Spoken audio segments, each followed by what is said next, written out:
AI never sleeps, and this week has been absolutely insane. The whale DeepSeek is back with another incredible breakthrough. We have a new top open source image generator which is really good at realistic photos and rendering text. We have another AI that not only edits images like Nano Banana, but it can also edit videos the same way in just one unified model. This AI can upscale videos in real time, and you can even run this on just a consumer GPU. We have a new top 3D model generator that's open source. Look at the incredible details of this. This AI can create interactive 3D worlds which you can explore in real time, as if you're playing a video game. This AI allows you to generate images offline on your computer in only 1 to 2 seconds, which is a huge speed up. We have another AI that can speed up your offline video generations by over 100 times. That means you can generate videos in only seconds. Tencent releases an AI that can create 3D animations of any movement you want. And this looks super realistic. This AI can take an existing video and change the camera angle or movements to whatever you want, and a lot more. So let's jump right in. First up, this is probably my favorite AI release this week.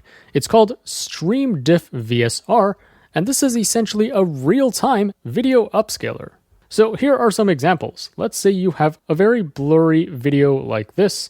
Well, after plugging it through this AI, here is the upscaled version. So this AI is basically able to improve the quality and details and sharpness of the video. Or here's another example of quite a blurry video, but after plugging it through this AI, here is what we get. Look how much more crisp and sharp everything is. Or here's another example of quite a messy scene with a ton of objects and people, but after plugging it through this AI, look how much sharper everything is. Very nice. Or here's another example of quite a messy scene and the camera is super shaky. I don't know why this dude is not using stabilization, but anyways, after plugging it through this AI, here is what you get. Again, everything is just a lot sharper and more detailed. Here's another example where you can take this video and apparently upscale it by 4 times. And here's what you get. Here's another example of quite a complex design. After plugging it through this AI, look at the improvement in detail. Plus, it's ridiculously fast. So here's a demo on just a single RTX 4090, which has 24 gigabytes of VRAM. And as you can see, the bottom row is this new Stream DiffVSR, and it only took like 0.3 seconds for it to upscale this video. Whereas a regular Diffusion VSR, which is on the top row, takes at least 4,600 seconds. So, this bottom one, this new Stream DiffVSR, is essentially real time. And the awesome thing is they've released the code to this already. So here's the GitHub repo, and if you scroll down a bit, here are all the instructions on how you can download and run this on your computer. Note that they also plan to release the training code to this as well. Anyways, I'll link to this main page in the description below if you're interested in reading further. Next up, we have a new, really detailed 3D model generator. It's called Ultrashape 1.0, and this takes an image and is able to generate a really high fidelity 3D model from it. Here are some examples. So if I input this image of a pagoda dragon, here's the resulting 3D model. Look how detailed everything is. This is incredibly good quality. And it can even do characters like this. So if we input this as the reference photo, here's what we get. Notice it's able to handle the face and hair and body fairly well. Or here's another example of this character, and it's also able to generate a very high quality model. If we input this image, here's the result. Again, a very detailed and accurate render. Or here are some other examples for your reference. Now, if you compare Ultrashape 1.0 with other leading open source competitors like Trellis 2, which I featured a few weeks ago, notice that this new one, Ultrashape, is even better. So here are some comparisons for your reference. This mermaid example is particularly tricky, and here's the generation we got from Trellis 2, but as you can see, Ultrashape is even better. And then here are more comparisons for your reference. Now, one thing to note is that this can only generate the 3D shape. It can't generate the texture or color of the model, whereas other tools like Trellis 2 can also generate the surface or texture. Anyways, if you scroll up to the top of the page, they've already released a GitHub repo, and if you scroll down a bit, here it contains all the instructions on how you can download and run this locally on your computer. Plus, they even give you the code on how to prepare data and train the model. Anyways, if you're interested in reading further, I'll link to this main page in the description below. Next up, this AI is super cool. It's called Yume 1.5. This allows you to create an explorable interactive 3D world from just an image or text prompt. And you can even tweak this to make it run in real time. So here are various examples for your reference of many different scenes. And as you can see, these are explorable 3D worlds. So you can use the WASD or arrow keys to move around. Here are some other examples that were generated with just a text prompt. And as you can see, you can even prompt it to generate characters such as a woman walking down the street, or you can make this in first person. And you can also prompt it further to add effects or events or other things, as you can see here. So here are some core features of Yume 1.5. It uses what is called a masked video diffusion transformer to generate the video one frame after another so that the world looks continuous as you explore around. And this makes it a lot more efficient than just a regular video model. And you can even add acceleration methods like this bidirectional attention distillation and self-forcing to potentially run this in real time. And like I showed you before, this can also allow you to inject certain events or effects or characters just with a text prompt. The previous version of Yume, which I featured a few months ago, did not have this feature. The awesome thing is if you scroll up to the top of the page, they've already released a GitHub repo to this. And if you scroll down here, it contains all the instructions on how to download and run this locally on your computer. In fact, they even offered a one-click installer for Windows, which is awesome because if you've been following my channel, you'll know that open source stuff usually requires a ton of steps and is an absolute pain to install. And here it says they've run it successfully on just a laptop GPU with 16 gigabytes of VRAM. So that is their recommended minimum. In addition to this, they've also released the code to prepare the data and train the model if you're curious on how that works. Anyways, I'll link to this main page in the description below if you're interested in reading further. Also this week, the whale DeepSeek is back with another banger. So they released this new paper called MHC, Manifold Constraint Hyperconnections. What exactly does this mean?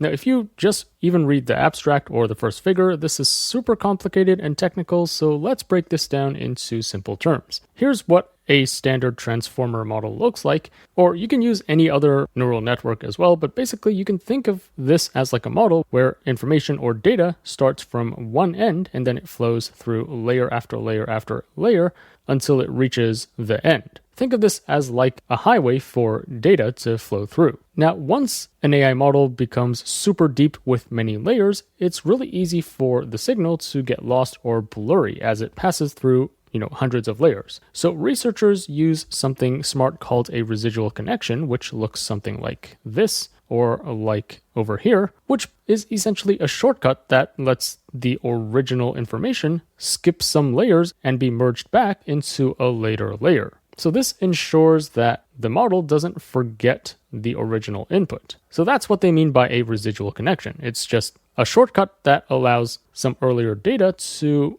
bypass some layers and be merged back into a later layer. Now, you can think of this as just like a single lane highway. But recently, a new idea called hyperconnections was proposed, which basically turned this single lane highway into a massive multi-lane superhighway that carries way more information. But while this made models smarter, it created quite a chaotic mess, as you can see over here. The lanes would merge and split so randomly that the signal would often become very unstable, and this could cause the whole training process to crash. So to fix this chaos from these hyperconnections, DeepSeek created a new method called manifold constrained hyperconnections. You can imagine if this multi-lane superhighway also had a strict energy conservation law. In other words, every time the lanes merge or exchange information, there's going to be an overarching mathematical rule that ensures that the total amount of signal remains the same. So specifically, they used what is called a manifold constraint to force these connections to behave. You can think of it as like a traffic controller along this highway that prevents any one lane from taking over or letting the signal die. And this keeps the training a lot more stable, even if the model becomes huge. Now, because this, superhighway is moving so much data at once across all these different lanes, this also takes a lot more compute. So to save memory and make it more efficient, they also use this really smart recomputing trick where they delete some data to save space. And they just quickly recalculate it when it's needed again. At least that's kind of how you can think about it. But eventually what you get is a model architecture that is a lot more performant, but also very efficient. And if you look at these benchmark scores, notice that this new method with manifold constrained hyperconnections on average outperforms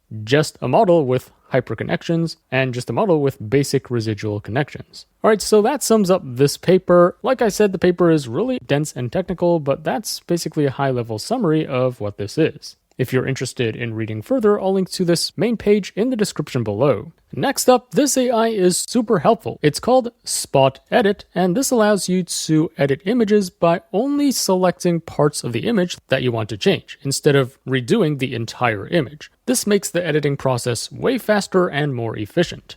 For example, let's take this image of a dog. You can prompt it to change the soccer ball to a sunflower, and it would only edit out this part here to replace the soccer ball with the sunflower. It doesn't touch the rest of the pixels in this image. Or here, for example, if you have this landscape photo and you want to add a person, again, it only edits this part of the image to add a person without affecting the rest of the pixels. If you've been using other image editors, including Nano Banana Pro, or GPT Image 1.5 or Qwen Image Edit, you can't just selectively tell it to edit a certain spot in the image. It still has to regenerate the entire image, and usually you do get some slight inconsistencies in other parts of the image as well. But with this method, because it's only selectively editing some pixels of the image, this allows it to be way more consistent. So here are some other examples for your reference. You can see that none of the other details, including the plate here, plus this watermark here, have been changed in the edited image because we're only editing these pixels here. Here are some other examples for your reference. You can add a hat and a scarf to this cat and it would only edit these pixels. Or you can add a person here and it would only edit this part. You can also choose to expand the image, and here are the edited parts. Or you can get him to change his pose, and it would only edit these parts. Here are some additional examples. Here's the architecture behind this. So it consists of two main components. There's this spot selector component and this spot fusion component. Spot selector basically identifies which parts of the image need to be changed and don't need to be changed. And then spot fusion is in charge of blending the changed parts with the rest of the image that were not changed. The awesome thing is, at the top of the page, they've already released a GitHub repo, and if you scroll down a bit, here it contains all the instructions on how to set this up on your computer. Note that they've added support for both Flux Context and Qwen Image Edit. So in terms of VRAM requirements, you'll basically need the minimum that are required for either Flux Context or Qwen Image Edit, which for your reference already has GGUFs that can run on as low as 8 GB of VRAM. Anyways, I'll link to this main page in the description below if you're interested in reading further. Next up, Tencent Hunyuan continues to release some really cool stuff. So this week they just dropped HY Motion 1.0, and this is a 1 billion parameter text-to-motion model. This is specifically designed to help you generate 3D animations of characters doing certain actions. For example, if we get a person to sit down on a chair, here is what we get. Or here's a person running forward.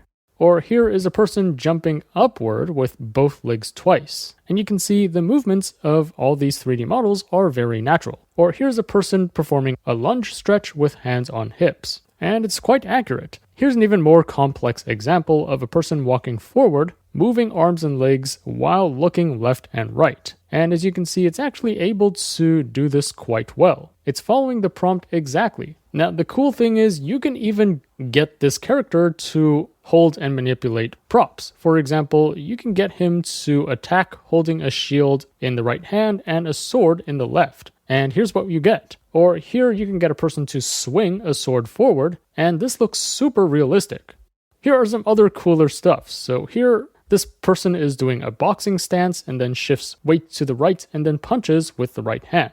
Or here we have a person lifting a gun and then walking forward slowly. Here's an even cooler one with a person collapsing to the ground after being hit. Now, to train a model with such high accuracy, of course, they needed to plug in some really high quality data. So here they say that they curated a high quality dataset covering over 200 motion categories across 6 major classes. More specifically, they trained this on over 3,000 hours of diverse motion data, and then they fine-tuned it further with 400 hours of curated high quality 3D motion data to enhance motion detail and smoothness. And then they also used reinforcement learning with human feedback to make sure that the output quality is actually up to par. And the awesome thing is, as with the other models from Tencent Hunyuan, they've already released the model for us to use. So if you click on this GitHub repo and you scroll down a bit, here it contains all the instructions on how to download and run this locally on your computer. Note that here it says the minimum VRAM requirement is 26 gigabytes for the standard model, and then for this lightweight model, it's 24 gigabytes. So you can probably fit this with like a 4090. Now, because this is open source, I'm sure there's going to be even more compressed quantized versions of this in the future. Anyways, if you're interested in reading further, I'll link to this main page in the description below. Next up, this AI is also super helpful. It's called TwinFlow, and this basically helps you accelerate your image generation by a lot. Now, if you've been following my channel, you should know that one of the top open source image generators out there is Z Image Turbo by Alibaba. This allows you to create some super realistic and detailed and beautiful images. Now, just with the raw Z Image Turbo model, you usually need to use like 7 to 9 steps for it to generate an image. These are basically how many,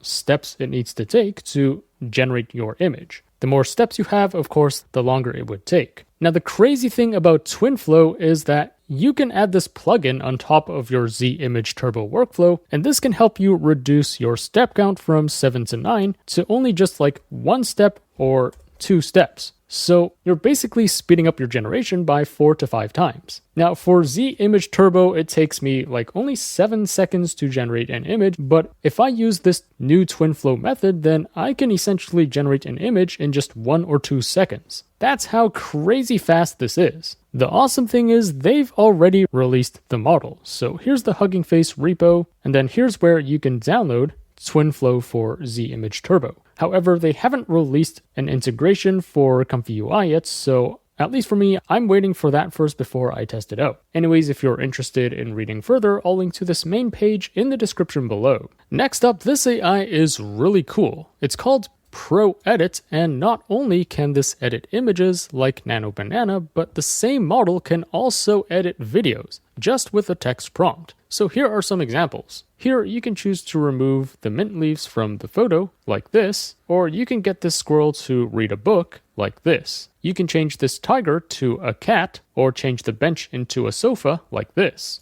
Now that's just simple stuff most of the image editors out there like Qwen Image Edit or Nano Banana can already do this. But what's really impressive is that the same model can also edit videos. So here, if we get it to add a roof rack to this car, here is our result. Or we can add a crown to this cat, and here's what we get. Now notice that it does kind of increase the saturation and colors, so that is a noticeable limitation of this. Here's another example where we can turn this deer into a cow, and here's what we get. Notice that it's able to keep the same pose and movements of the deer, but only change it to a cow. Here's another example where we can turn this red car into a black car like this. Now, if you scroll up to the top of the page, they have released a GitHub repo, and here it says they are planning to release the code for both image editing and video editing, which is fantastic. Anyways, for now, if you're interested in reading further, I'll link to this main project page in the description below. If you're looking for the best open source AI to use, well, forget about DeepSeek or Kimi K2. There's actually a new leader. Minimax, the sponsor of this video, just dropped the top open source model, Minimax M2.1.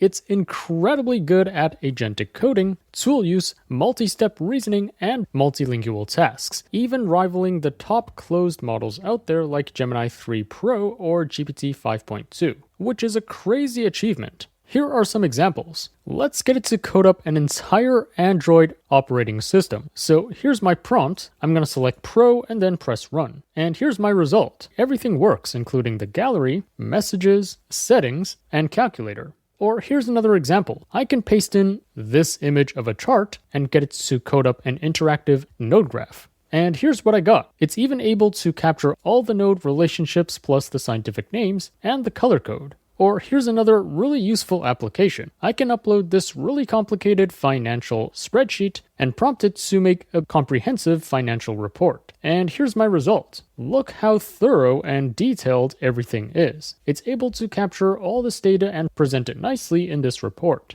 Minimax M2.1 is just incredibly good at coding across many languages like Python, Rust, and C++.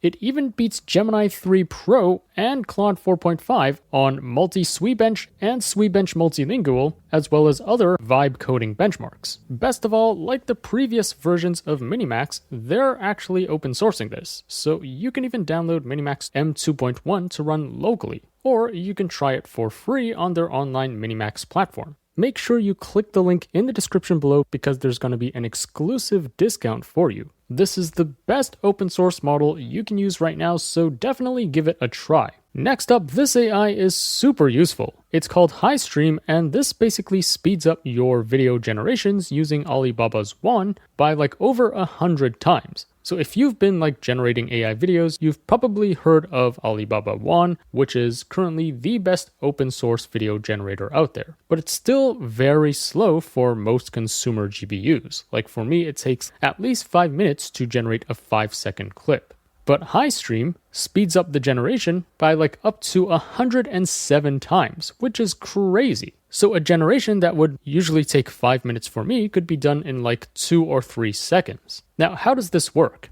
HiStream basically speeds up your generation by cutting out a lot of repeated work or redundancies. So when you're generating a video, there's a lot of temporal redundancies. So in simple terms, what HiStream does is it works in chunks instead of looking at all the frames so far, which gets slower as the video grows. But it always uses the first frame as like the anchor so that the overall picture stays consistent. And then it also takes a few recent nearby frames for motion context. So they also call this an anchor guided sliding window. And this keeps the amount of attention and memory the model uses fixed and small as the video gets longer. They also use spatial compression, which works like this. Instead of doing everything at full size right away, HiStream first builds a rough version of the video at low resolution, and then it refines that rough version into a higher resolution using some stored features from the earlier step. So it's kind of like upscaling the video as it generates it. And so afterwards, you get a model that's like 107 times faster than just the regular Yuan 2.1 generation, plus the quality is actually preferred compared to all these other acceleration methods, as well as compared with the original Yuan 2.1 without any acceleration, as well as another video model called LTX.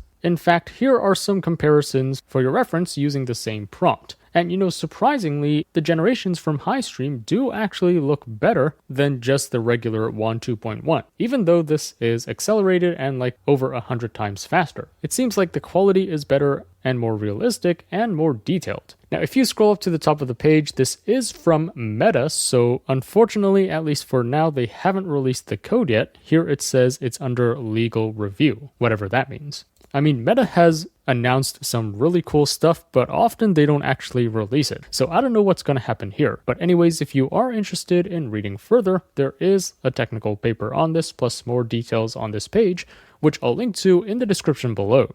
Also this week, we have a new, very unexpected contender in the AI race. So this AI lab called IQuest Research, which is reportedly backed by a Chinese quant trading firm, very similar to DeepSeek, just released a beast of a model. It's called IQuest Coder V1, and this comes in 4 different versions, from 17 to 40 billion parameters, plus they also have this loop version. All of these have a context window of 128,000 tokens, and this model is extremely good at agentic tasks and multi-step reasoning. Here they say that these models were trained using this code flow method, which teaches them how code changes over time by learning from real GitHub repository changes. For example, if you click on any public GitHub repository and if you click on any file, you can actually see the change history of that file since it was first created. So as you can see here, the green lines are the new additions, whereas the red lines were deleted, at least for this current commit. Anyways, by learning from these changes, this allows IQuest Coder to be really good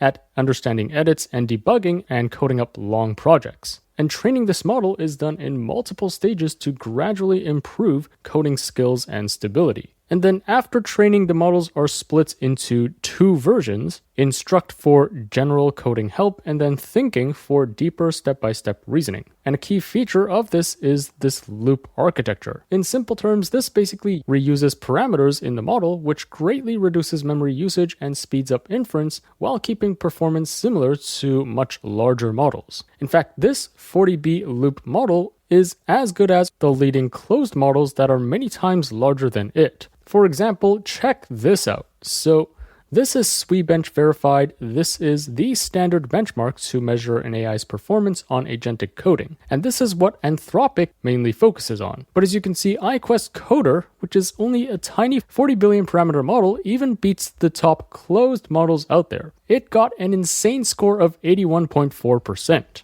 I mean, if you look at the official SweBench verified leaderboard, even Claude 4.5 Opus only got like 74.4%, and Gemini 3 Pro only got 74.2%. So how on earth could this tiny model, which is like dozens to hundreds of times smaller, score above 80? This seems too good to be true, right? Well, actually it is. So there was actually a GitHub issue opened, which actually showed that it was kind of reward hack, which caused their score to be inflated. So they did a very thorough explanation for this and re-evaluated it, but even after evaluation, the updated score is 76.2%. It's still in like third place, and I mean, if you look at this official leaderboard, the scores are like a few percentage points lower, and they haven't added IQuest Coder in here yet, but I would assume it's also like within third or fourth place, which is just as good as the top closed models out there that are like hundreds of billions or even over a trillion parameters. We don't know the exact size of these because they're closed source, but you can expect that these are like tens to hundreds of times larger than IQuest Coder.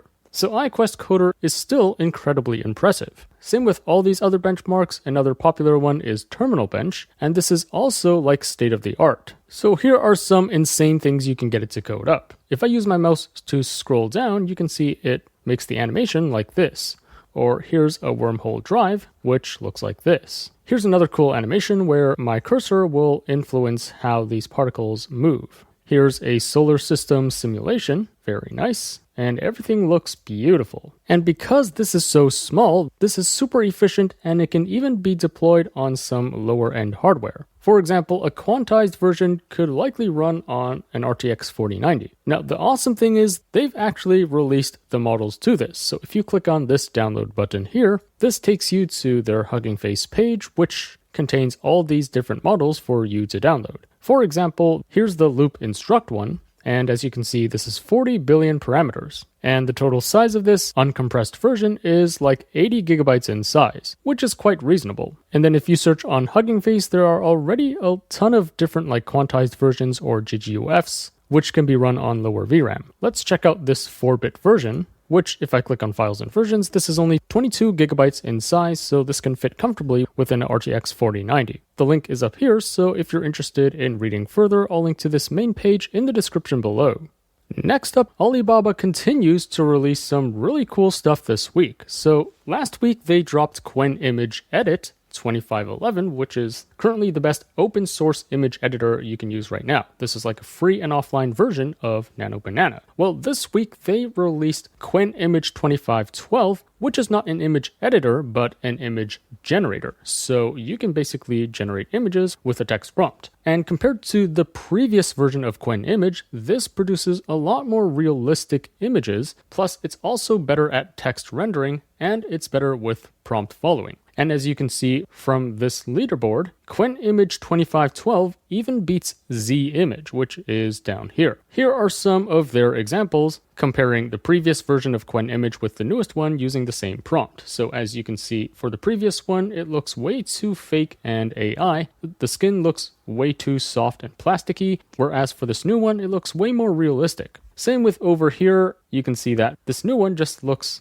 a lot more realistic and hard to tell that it was AI. Here's another example, and again, this new one is just a lot more realistic, whereas for the old one, this just looks too polished and perfect, and at least if you've been playing around with AI for a while, you can clearly tell that this was AI generated. Here's another example of a landscape photo, and you can see that this new Qwen image adds a lot more detail and definition to the image. Here's another example for your reference. I mean, everything just looks a lot nicer and sharper and more realistic. So those are some of their examples. I also ran a few tests myself. So here's the prompt below. I ran this on the latest Qwen image versus Z Image Turbo versus Qwen Image Old. So the first prompt is a young woman taking a selfie in a cafe. She's doing a cute expression with pursed lips, winking, one hand doing a peace sign. Amateur low quality photo. And as you can see, Qwen Image looks very realistic. We don't have that fake plastic vibe that you get with the older Qwen Image. Now, both of these photos look like low quality amateur photos.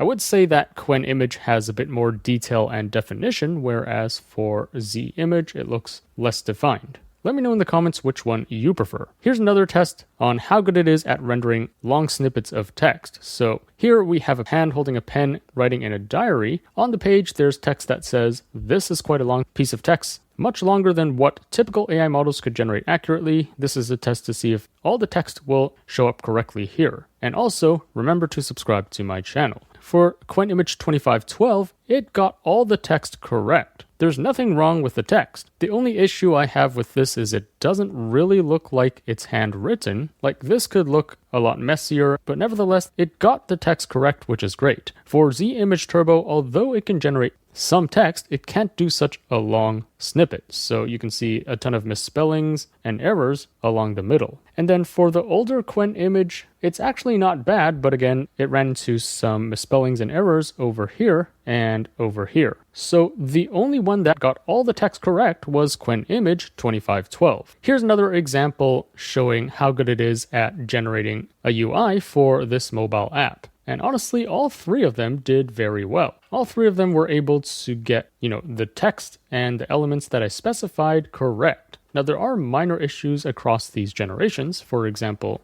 here it actually spelled daily wrong. And then for Z Image, it couldn't really get this location marker correct. But actually, the old version of Z Image was very good. I actually prefer this one a bit more, but let me know in the comments what you think. Alright, here's a really hard prompt. A sleek modern bathroom, a man is looking into the mirror, but his reflection is a smeary, data-moshed mess of colors and dragging pixels, while the bathroom reflected around him remains perfectly clear and sharp. So for Qwen Image, it actually understood my prompt and generated this very well. His reflection is a mess of smudged pixels, whereas the background of the bathroom remains intact. For Z Image Turbo, it had no idea what I was talking about, so it couldn't generate any smeared pixels. And then for Qwen Image Old, again, it couldn't really understand what I was going for. I wanted only his reflection to be a mess of pixels, but it wasn't able to generate this. So the latest version of Qwen Image is the clear winner in this instance. Now, I feel that the latest version of Qwen Image is kind of fine-tuned to do really well with realistic images and photos, and not so well with other more artsy stuff. So for example, if we get it to generate an illustration of a deer in a forest, but everything is composed of dots of varying sizes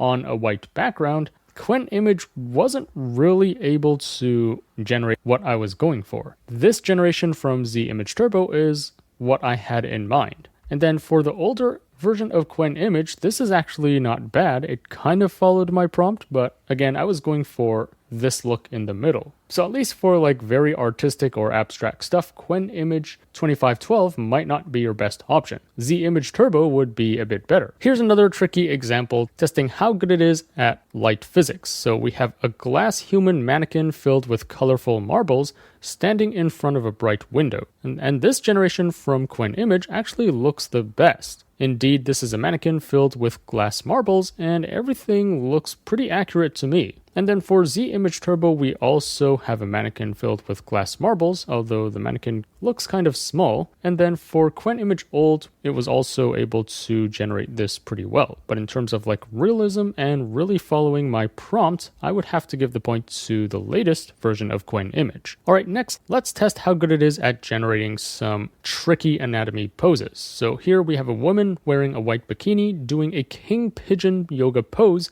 explosions in the background. For your reference, a king pigeon pose looks like this.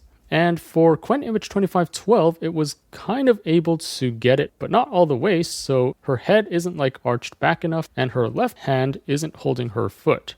And then for Z Image Turbo, we kind of get the same thing where her hand isn't really holding the foot. And then for Qwen Image Old, this is actually what I think is the best generation out of these three. So the king pigeon pose looks a lot better, and even the explosion in the background, it looks pretty good. Now somehow it decided to add some additional text here, which I did not prompt it to do. But yeah, in this example, surprisingly, I would prefer the generation from Qwen Image Old. And then here is a character model sheet test. So it's going to be female, long white hair, blue eyes, black cami, bare shoulders, white kimono, carrying a glowing red sword. Make a model sheet showing the front, side, and back view. So here's what I got from Qwen Image 2512.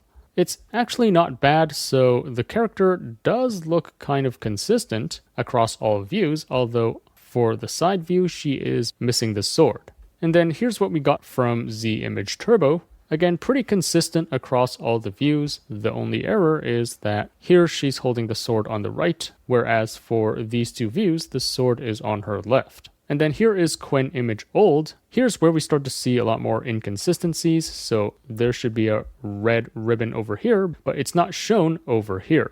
And then somehow she has like a red belt over here, but it's not actually present in the front and side view. Plus the sword is also missing for this side view. So it's a hard call. I would say it's a tie between Qwen Image and Z Image Turbo. Here's another tricky test with multiple elements and text. So I got it to generate a PowerPoint slide, NVIDIA versus AMD, include their logos, and here's all the text and icons that it needs to add. For Qwen Image, it was able to include the logos, plus it got all the text and the icons correct. For Z Image Turbo, it wasn't able to include the NVIDIA logo, and there were some misspellings everywhere like ray tracing and also affordable over here. This open source icon also looks pretty weird. And then for the old version of Qwen Image, it got all the logos correct. The icons were also correct and the text were correct. So it's actually quite impressive. I would say here it's a tie between the two Qwen models. So those were some of my quick tests using Qwen Image 2512, and like the previous versions of Qwen, the awesome thing is they've already open sourced this. In fact, there's already a native Comfy UI workflow where you can use this new model. So all you need to do is actually click on templates in Comfy UI and then search for Qwen Image 2512 and you should already see it. If you don't, make sure you update to the latest version of Comfy UI first. Note that the Qwen Image model for Comfy UI consists of two variations. There is an FP8 model which is half the size at 20 gigabytes, but it's still pretty large for like most of you who might not have that much VRAM. Fortunately, there are already more compressed GGUFs for Qwen Image 2512. So you can see here that the smallest 2-bit version is 7.2 gigabytes, so this should fit comfortably within like 8 gigabytes of VRAM. Anyways, I'll link to all those pages plus this main announcement page in the description below if you're interested in reading further. Next up, this AI is really cool. It's called JavisGPT, and this is a multimodal model that not only can watch and listen to videos and audio, but it can even create new videos with sound if you tell it to do so. So this is like end-to-end. You can feed it a text prompt or audio or video, but it can also generate text or audio or video. Here are some examples. You can ask it about this sound and upload an audio clip like this. And basically it's able to analyze the sound and detect that yes, this is creaking of a wooden door or gate as it's open or closed. Or you can upload this video and ask it to analyze the video. So for example, if you ask it what happened after the person took the box, it was able to answer correctly. Or here, if you upload this video, and you ask it how many instruments in the room did not sound from beginning to end, it was able to answer 1. Or you can feed it this video and ask it what happened in this video, and it's able to answer correctly. And you can ask it further follow-up questions. Now, there's already a ton of AI models that can do this. This is nothing impressive, but here's the cool part. You can also get this to generate videos with audio. So for example, let's get it to make a video of an aerial view of a beach with white sand and green umbrellas, etc., etc. And here's what it generates. Now, the generation is not great. It's pretty low quality and the audio was also pretty awful, but this is not a dedicated video generator or audio generator. So the fact that they can cram this video generation ability within this multimodal model is still very impressive. Or here's another example where we can make a clip of a machine running steadily in the background and a close-up shot of the car's engine with light shining on it, etc., etc. And here's our result. Again, the quality is not great, but it does the job. And then you can ask it further questions about the video and it's able to answer everything. If you scroll up to the top of the page, they have released everything already. So if you click on this GitHub repo and you scroll down a bit, here it contains all the instructions on how to actually download and run this locally on your computer. Plus, they've also released the code on how to prepare the training dataset and then how to train the model yourself if you're curious. The link is up here, so if you're interested in reading further, I'll link to this main page in the description below. Next up, this AI is also pretty useful. It's called SpaceTimePilot, and this can basically take an existing video and reshoot it in any perspective or angle or movement you want. For example, you can move the camera around or slow it down or freeze the scene like bullet time or do some other creative stuff. So first of all, here are some bullet time examples where we can take an existing video and freeze it at a certain point in the video, and you can basically rotate or pan around the scene while it's frozen. Here's another cool example of that where, again, you can freeze this scene at a certain point in time and then rotate the camera to view the scene from a different perspective. Here's another example for your reference. It's able to keep all the details of the original scene consistent, like the characters in the foreground and the background. Here are some additional bullet time examples for your reference. Now, instead of bullet time, this can also play a video in reverse. Now, you can already take a video and plug it through a video editor and then play it in reverse, but the cool thing about this is that's not all it does. So not only can you play the scene and all the movements in reverse, but you can also then change the camera angle. So notice that in this generated video, it's orbiting to the left. So not only is it regenerating the scene, but in reverse, but it's also changing the camera movement. Here's another example where not only do we play it in reverse, but we also change the camera angle to a top-down view like this. Pretty cool how it's able to, control the motion of the character and the camera movement as well. Or here's another example where we can play this animation in reverse while changing the camera perspective. Here, you can even do a zigzag motion like this where we play the scene forward and then reverse it, plus we change the camera angle to a slow zoom like this. Pretty cool how you can just manipulate the movements and camera perspective of an existing video however you want. Or here's another example where we can zigzag this person's movements, plus reshoot the scene from below and zoomed out a bit. Or here's another example where we can zigzag this scene while orbiting to the right. Now, instead of just playing a video in reverse or zigzagging it or freezing it, you can also play this in slow motion while changing the camera perspective. So here's an example of that. Or here's another example where we can play the scene in slow motion while orbiting the camera to the left. Anyways, if you scroll up to the top of the page, they have released a GitHub repo, and here it says the code and the datasets are under internal review and will be released soon once the procedure is finished. So hopefully they will stick to their word and open source the code to this. Anyways, for now, they have released a technical paper and more details on this page, so if you're interested in reading further, I'll link to this in the description below. And that sums up all the highlights in AI this week. Let me know in the comments what you think of all of this. Which piece of news was your favorite, and which tool are you most looking forward to trying out?